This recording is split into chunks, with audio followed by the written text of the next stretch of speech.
생성형 AI가 굉장히 말이 많습니다. 우리가 왜 배워야 되고 그리고 어떤 식으로 좀 활용할 수 있는지 이런 생각들의 범위를 좀 넓혀보는 시간으로 한번 준비를 해봤습니다. 저는 현재 8년째 개발을 하고 있고요.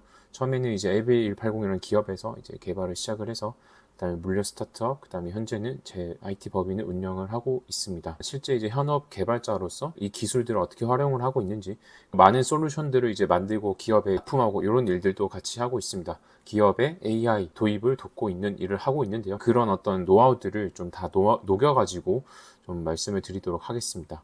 강의 같은 경우에는 대기업 위주로 많이 나가고 있습니다. DT 전문으로 하고 있고요. 증권사나 아니면 이런 삼성 계열사 쪽으로 좀 강의를 하고 있습니다. 일단은 우리가 생각을 확장을 좀 해보는 거죠. 예를 들어서 내가 만약에 퀀트를 하고 싶다라고 가정을 해볼게요. 퀀트 투자를 하고 싶은데 어떻게 해야 되지? 나는 코딩을 할 수가 없는데, 그죠? 막연한 생각들이 드실 겁니다. 요거는 제가 하루에 야금야금 조금씩 제가 설정한 기준에 맞는 종목들을 사고 팔고 한 것들을 이렇게 한번 기록을 좀 해봤습니다. 이거를 만들고 싶은데 그럼 어떻게 해야 되지? 라는 이제 의문이 드실 거예요.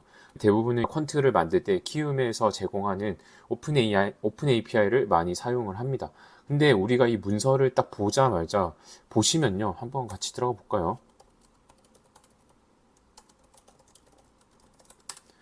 여기 사이트를 이렇게 딱 들어가 보시면 뭔가 이렇게 사이트들이 나와 있고 어떻게 신청하는지 이런 것들이 쭉 나와 있습니다. 모듈을 받을 수도 있고요. 뭔가 굉장히 어려운 용어들이 많이 있어요. OCS를 탑재한 프로그램을 만들고 코어 스튜디오를 뭐 활용을 해라. 그죠? 모의 환경 그죠? 뭐 어떻게 하라는 걸까? 굉장히 이제 어렵습니다. 자료실을 들어가 보시면 API를 활용하는데 필요한 문서들이 나와 있습니다. 그러면 나는 이거를 이해를 못하지만 GPT는 이해를 할 수 있습니다. 그렇기 때문에 우리가 이 키움증권 API에 관련해서 문서를 확보를 한 다음에 그 문서를 기반으로 T랑 같이 대화를 하면서 이제 자료를 하나씩 만들어 가는 겁니다. 이런 개발 가이드가 있죠. 그러면 여기 이제 PDF 형태로 자료들이 나와 있는데 이러한 문서들을 가지고 GPT를 학습을 시켜서 우리가 원하는 어떤 결과물들을 만들어 볼 수가 있는 겁니다. 그래서 그런 것들을 우리가 시도를 해볼 수 있다. 아주 간단한 프로그램부터 이제 코딩이란 장벽이 많이 허물어졌죠. 그래서 내가 이거를 만들고 싶은데 어떻게 하면 될까? 이런 고민들을 해볼 수 있다라는 겁니다. 누구랑? GPT랑 같이요. 그 다음에 이런 상상을 한번 해보겠습니다. 만약에 여러분들이 부동산을 팔고 싶어요. 빨리 팔고 싶어요. 어떻게 하면 될까요? 부동산을 빨리 팔고 싶다라고 했을 때 물론 가격을 낮추는 방법도 있겠지만 부동산을 여러 군데 뿌려보시는 건 어떨까요? 그죠? 내가 살고 있는 아파트 근처 반경 10km 이내에 소장님들의 휴대폰 번호를 우리가 수집할 수 있다면 그냥 문자를 다 뿌리면 되겠죠. 안녕하세요. 저는 뭐 몇 동부터 살고 있는 집주인 누구입니다. 이 아파트를 얼마에 매도를 하려고 합니다. 매물 등록 부탁드립니다. 이런 식으로 이제 활용을 할 수가 있겠죠. 실제로 저도 아파트를 매도를 할 때는 이런 방법들을 많이 쓰고 있습니다. 그래서 이런 정보들을 수집을 하고 싶은데 그럼 어떻게 해야 될까? 그죠? 이런 고민들이 드실 겁니다. 그래서 여기를 보시면 이렇게 이걸 이제 HTML 태그라고 하는데 이런 식으로 우리가 눈으로 보이는 정보들은 모두 다 수집이 가능한 데이터입니다. 그래서 이렇게 데이터를 수집을 해서 당연히 이 중에 여기 안에 나와 있는 소장님들의 연락처를 같이 긁어 온 다음에 그걸 CSV 파일로 저장해줘. 그리고 저는 그냥 문자를 전체로 다 보내버리면 되겠죠. 심지어 문자를 보내는 것도 GPT랑 대화를 통해서 내가 문자를 보내고 싶은데 어떻게 하면 될까? 코드 좀 작성해줘. 이런 것들, 그죠? 물론 이제 모든 게 완벽하지는 않습니다. 그래서 개발자가 사실은 좀 유리한 이유가 기본적인 어떤 개발에 대한 지식과 API가 무엇인지 그리고 그런 키값을 발급받아서 그냥 키를 알려주고 문자 보내는 API인데 이걸 기반으로 문자 보내줘. 이런 서비스들, 그죠? 이런 것들을 활용을 할 수가 있다는 겁니다. 그래서 이제 우리가 갈아타기만 잘해도 그죠? 반포 100억 펜트하우스. 물론 이분 같은 경우에는 기사가 지금은 내려간 것 같은데요. 이분 같은 경우에는 어쨌든 일단 시작이 소식이 좀 좋긴 했습니다. 근데 어쨌든 뭐 우리가 100억까지는 아니더라도 그 전에 뭔가 이런 어떤 갈아타기라는 거를 좀 잘할 수 있는 시스템을 우리가 좀 구축할 수 있지 않을까? 맨날 호가 데이터를 보는 게 힘듭니다. 6개월 전에 가격이 얼마였는지 기억하기가 힘듭니다. 그래서 저는 제가 가고 싶은 아파트들의 부동산 데이터는 매일매일 수집하는 파이프라인을 구조를 갖고 있습니다. 그래서 이런 것들 매일매일 수집하면서 가격의 흐름을 보고 이 매물이 6개월이나 등록됐는데 안 나갔어. 그러면 우리가 이제 이걸 사고 싶다라고 했을 때는 좀 더 적극적으로 가격에 대한 어떤 딜을 해볼 수가 있겠죠. 우리가 이런 것들 툴을 활용하는 사람과 그렇지 않은 사람의 격차가 계속 이제 벌어질 수밖에 없는 그런 시대에 살고 있습니다. 그리고 이런 것도 있죠. 이게 우리가 이걸 하자는 건 아닌데요. 8년석 1.8억, 그죠? 이분이 이제 이 뉴스가 되게 유명했는데 브루노 마스의 이 8연석 티켓을 1억 8천만 원에 판 사례입니다. 물론 이제 실제로 팔렸는지는 모르겠어요. 이제 티켓을 판매한 사이트에서 이 사람들이 다 티켓 취소했다라고 얘기를 했기 때문에 실제로 판매가 됐는지는 모르겠습니다. 근데 여기 보시면 막 포르쉐 카이엔이랑 맞교환할 수 있게 맞교환한다. 그죠? 그래서 우리가 이런 거를 하자는 건 아닌데 어쩌면 나는 왜 맨날 예약에 실패하는 걸까? 그죠? 그런 생각들. 나는 왜 골프장 예약이 잘 안 될까? 그런 것들. 그럼 만약에 제가 뭐 오전 6시마다 어디인가를 계속 가는데 그걸 맨날 예약하기가 너무 귀찮아. 그럼 뭔가 GPT를 통해서 자동화할 수 있지 않을까? 이런 생각들로 우리가 생각의 확장을 반드시 하셔야 된다. 이 얘기를 드리는 겁니다. 그리고 이제 저는 이제 제가 만든 솔루션이 있습니다. 그래서 이 솔루션을 만드는데도 한 6시간 정도 걸렸던 것 같아요. 그냥 GPT랑 대화하면서 UI 그려줘. 그리고 UI 같은 경우에는 그냥 템플릿 같은 거 있잖아요. 그냥 10만 원짜리 사가지고 그냥 구축을 하는 겁니다. 거기다가 이제 백엔드 서비스를 만들어야 되는데 이 UI를 기반으로 백엔드 만들어줘. 내가 만들고자 하는 데이터베이스의 구조는 다음과 같아. 저장하고 싶은 구조는 다음과 같아. 근데 여기서 어떤 데이터를 좀 더 추가해서 저장하면 좋을까? 이런 것들도 다 GPT랑 대화를 하면서 하나하나씩 풀어나갈 수가 있습니다.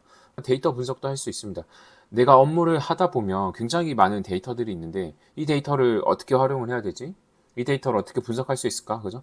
근데 이제 우리가 데이터를 뭔가 바로 넣을 수는 없습니다. 그렇기 때문에 컬럼 데이터들을 확보를 해서 컬럼을 넘겨주고 이 컬럼을 기반으로 어떤 데이터 분석을 해볼 수 있을까? 어떤 시도를 해보면 좋을까? 이런 질문 정도는 우리가 할 수 있다라는 거죠. 네, 우리가 GPT를 사용을 한다라고 했을 때 제가 생각했을 때는 5단계로 나뉘어지는 것 같습니다. 무료 버전과 유료 버전. 대부분의 사람들이 무료 버전에서 유료 버전으로 사실 잘 못 넘어옵니다. 왜냐하면 이 차이를 잘 못 느끼기 때문에. 예를 들어서 너무 간단한 질문만 하는 겁니다. 하늘은 왜 파랄까? 에어컨 바람은 왜 시원할까? 그죠? 이런 간단한 질문만 하다 보니까 유료 버전에 대해서 필요성을 못 느끼는 겁니다. 근데 이제 유료 버전으로 넘어오시다 보면 우리가 이제 어떤 복잡한 질문을 했을 때 무료 버전의 답변과 유료 버전의 답변이 굉장히 차이가 나는구나. 이런 것들을 이제 느끼게 됩니다. 그러다가 GPTs라는 걸 또 발견을 하게 됩니다. 이 GPTs라는 거는 이제 우리가 구글 플레이 스토어에서 약간 앱과 비슷한 건데요. 뭔가 이제 프로그램들, 앱 같은 것들을 다운받을 수 있는 그런 사이트라고 보시면 됩니다. 그래서 내가 원하는 어떤 GPT를 찾아서 그걸 클릭해서 우리가 사용을 하는 거죠. 근데 이제 남이 만든 걸 쓰다 보면 좀 찝찝한 것도 있고 커스텀이 불가능하죠. 그래서 나만의 프롬프트를 내가 공부를 한 다음에 나만의 관점과 생각을 적용을 시켜서 나만의 GPT를 만들 수가 있게 되는 겁니다. 그리고 하다 보면 이 GPT의 가장 큰 함정이 뭐냐면 이 답변의 퀄리티가 굉장히 낮을 때도 있고요. 그리고 할루시네이션이라고 해서 이제 속된 말로 뻥을 치기도 하는 겁니다. 그럼 뻥을 쳤을 때는 어떻게 해야 되지? 뻥을 근데 왜 치는 거지? 이런 고민들을 하게 되죠. 그래서 그러면 정보를 우리가 좀 신뢰할 수 있을 만한 데서 제공해주면 어떨까? 라고 생각을 해서 만들어진 기능이 이 액션즈라는 기능입니다. 앞으로는 이런 액션즈 기능을 통해서 대부분의 어떤 플랫폼들을 저는 GPT나 이런 언어 모델들이 흡수를 할 거라고 생각을 하고 있습니다. 예를 들어서 이런 겁니다. 지금은 우리가 GPT를 통해서 배달의 민족에 주문을 할 수는 없습니다. 근데 만약에 GPT가 그런 어떤 플랫폼들을 흡수하기 시작하면 예를 들어서 이제 API가 연동이 되는 거죠. 그러면 그냥 저는 이제 명령만 하면 되는 거예요. 지금 현재 내가 있는 위치에서 가장 평점이 높은 짜장면 세트 3인분 주문해줘.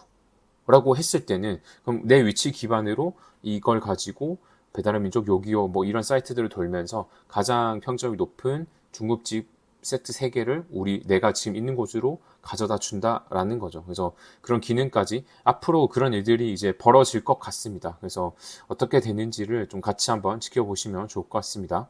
그 다음에 액션즈를 쓰다 보면 이런 답답함이 생깁니다. 우리가 사용하는 GPT는요 여기에 갇혀 있습니다. 그죠?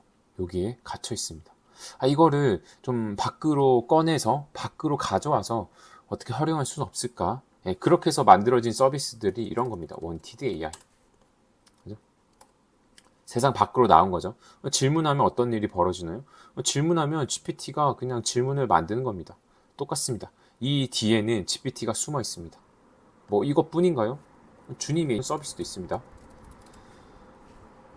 주님 AI 이런 서비스가 있는데 여기를 이제 들어가 보시면 여기서 서비스로 이동하기를 했을 때 여기 이제 질문하기 기능이 있습니다. 질문하기. 여기다가 이제 질문을 하는 거예요. 매주 꼭 뭐 예배를 드려야 할까요? 몸이 힘드네요. 뭐 이런 거 있잖아요. 목사님께는 뭔가 하기 힘든 그런 어떤 얘기들 이런 데 질문을 하면 이걸 기반으로 이제 사실은 우리가 질문을 했을 때 이 뒷단에 뭐가 있다? 이 뒷단에는 이제 언어 모델이 딱 하고 기다리고 있는 겁니다. 당연히 이제 여기서는 이제 답변을 한번 볼게요. 그럼 이제 여기서 봐야 되는 게 이제 이 구조를 잘 보셔야 돼요. 이런 거 나도 할 수 있지. 그냥 성경 구절 복사해가지고 GPT한테 물어볼 수 있어요. 근데 질문과 뭐 말씀과 그리고 이제 막 말투가 뭐 사랑하는 땡땡님, 그죠? 막 목사님의 말투죠. 성경에 대한 해설도 해주고 기도문까지 만들어줍니다. 그죠? 이런 구조를 이제 우리가 고민을 해서 기획으로 풀어야 된다는 거죠. 그런 부분들. 그래서 이제 이거 같은 경우에는 이제 성경을 통해서 이제 학습을 진행을 했겠죠. 그러다 보니까 뭐 주님 AI뿐만 아니라 이제 스님 AI 뭐 이제 이런 것들도 이제 나오게 되는 거죠. 그럼 스님 AI는 어떤 걸 학습을 했을까요? 팔만대장경 그죠? 이런 어떤 정보들이 나와 있게 됩니다. 그래서 확장을 하기 위해서는 우리가 그 넥스트 레벨로 레그나 랭체인 같은 기술을 써서 GPT를 세상 밖으로 꺼내서 진짜 사람들이 쓸 수 있도록 API화하는 어떤 과정들이 필요하다는 겁니다. 그래서 여기까지 오시면 진짜 신세계가 열립니다. AI 에이전트 같은 것들을 만들어서 진짜 재미난 프로젝트들, 서비스들을 많이 만들어 볼 수가 있습니다. 저도 이제 유튜브 하면서 그런 서비스들 만들거나 이렇게 런칭을 하면 하나씩 GPT를 통해서 어떻게 만드는지 이런 것들도 좀 보여드릴 수 있도록 하겠습니다. 결국에는 이제 우리가 이제 GPT를 쓰고 사람들이 여기에 열광하는 거는 생산성이라고 생각을 하고요. 기업들이 힘듭니다. 그래서 기업들이 많이 힘든 상황인데 근데 이런 상황에서 갑자기 이런 기업이 등장합니다. 2022년도에 기사인데요. 배달의 민족이 32시간 근무를 하고 있습니다. 예, 주 4일 근무를 하고 있죠. 그죠? 누구는 힘들어 죽겠는데 누구는 4일만 근무한대. 이런 차이가 이제 어디서 나오는 걸까? 이런 고민을 우리는 좀 할 필요가 있는 겁니다. 이런 기업들은 앞으로 점점 더 늘어날 겁니다. 물론 최근에 이걸 없애겠다라고 해서 좀 문제가 되고 있는 그런 상황으로 알고 있습니다. 그리고 우리가 알고 있는 국민은행, 산업은행, 기업은행 이런 큰 은행들, 그죠? 돈을 찍어내는 기업들이죠. 돈을 만들어낼 수 있는. 근데 이 무섭단 말이죠. 누가 무서울까요? IT뱅크가 무섭습니다. 그죠? 왜냐? DNA가 다르니까. 예를 들어 볼게요. 이제 우리가 처음에 이제 카카오뱅크가 나오고 나서 유저 수를 계속해서 따라잡고 있습니다. 고객 수를 따라잡고 있고요. 그 다음에 토스 같은 경우에 이제 유니콘이 됐을 때 임직원이 180명이었어요. 근데 국민은행의 현재 임직원 수가 15,000명 정도가 됩니다. 180명이 15,000명을 상대한다라고 표현을 하기는 좀 그렇지만 어쨌든 180명이 어떤 만 몇 명의 일을 사실은 하고 있는 거죠. 물론 이제 국민은행 같은 경우에는 지점도 있고 여러 가지 그런 어떤 상황들이 있겠지만 뭐 줄여서 뭐 몇 명으로 할까 3,000명이라고 해도 180명과 3,000명의 어떤 대결을 할 수 있다라는 게 저는 DNA의 차이라고 봅니다. 그래서 우리 개인도 이런 생산성의 차이를 만들어내서 개인으로 본다면 작은 개인이 큰 거인을 이길 수 있는 그런 싸움이 될 수가 있겠죠. 그래서 저도 생산성을 높여서 투자에 활용하고 업무에 활용하고 이런 식으로 이제 나만의 어떤 가치를 계속해서 높여가는 작업들을 하고 있는 겁니다. 근데 이제 이런 기업들이 또 재밌는 게 무섭잖아요. 그죠? 무섭잖아요. 얘네 너무 무섭잖아요. 치고 올라오니까 어떻게 하면 돼요? 사버리는 겁니다. 그래서 지분의 한투 증권이 27.17%를 갖고 있습니다. 그래서 만약에 카카오가 카카오뱅크의 지분을 포기를 하게 되면 대주주로 이제 올라서게 되겠죠. 그런 상황. 어쨌든 이제 손정희가 2020년도에 이제 한국에 와서 이미 힌트를 줬습니다. AI. 그죠? 이때 우리는 뭘 했어야 되나요? 이때 우리는 주식을 샀어야 된다. 미국 주식. 그죠? 엔비디아. 이 당시 한 100만 원치를 샀는데 이게 한 1,600만 원까지는 올라갔던 것 같아요. 그래서 이런 어떤 흐름들을 볼 필요가 있지 않냐. 그죠? 지금은 이제 토스 같은 데서 소수점 투자도 잘 되잖아요. 그래서 1,000원씩 한번 다 사놓고 뭔가 튀는 기업들이 있으면 얘네가 뭐 어떤 걸 한 거지? 어떤 걸 발표한 거지? 미국 주식은 굉장히 정확합니다. 얘네가 뭔가 호재가 있으면 그거에 따라서 가격이 정확하게 올라요. 그래서 그런 것들을 좀 소수점 투자라도 해서 확인을 해보실 필요가 있지 않나. 저는 이렇게 좀 생각을 합니다. 저는 이런 방식으로 코인 같은 것들도 5,000원씩 다 사놨어요. 그래서 그런 것들을 보면서 얘가 왜 튀었지? 그럼 공부도 해보는 거죠. 결국에 드리고 싶은 얘기는 타이탄의 도구입니다. 내가 잘하고 있는 도메인 지식이 있으실 겁니다. 우리 보시는 구독자분들. 나의 도메인 지식에다가 이제 GPT를 얹어 보는 거예요. GPT를 얻는다는 게 무슨 말이냐? 내가 기존에 나는 코딩을 몰랐는데 코딩을 할 수 있는 실력이 생길 거고요.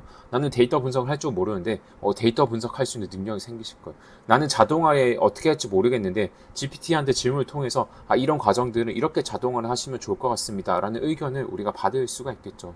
그래서 굉장한 시대에 살고 있다고 생각을 하고 이거를 잘 아시는 분들은 생산성을 빠르게 끌어올려서 책들을 또 많이 만들고 있어요. 제가 생각했을 때는 송빌령 부사장님 책을 또 최근에 좀 빨리 내셨더라고요. 그래서 그런 것들이 뭔가 이런 생산성 향상하는 도구들을 좀 잘 활용하고 있는 예시가 아닌가라는 생각이 듭니다. 그래서 개인과 개인, 기업과 기업 격차들이 벌어지고 있다. 그래서 우리도 준비를 해서 프레카리아트가 되지 않도록 이런 인공지능 기술들을 잘 다뤄야 되는 그런 상황이라고 생각을 합니다. 그래서 그 어떤 기관들, 우리가 싱귤레러티라고 하죠. 인간의 지능을 인공지능이 뛰어넘는 순간 그거를 싱귤레러티라고 하는데 우리가 함께 그 시기들을 좀 잘 준비를 하면서 대응을 해 나갔으면 좋겠습니다. 오늘은 여기까지 하도록 하겠습니다. 감사합니다.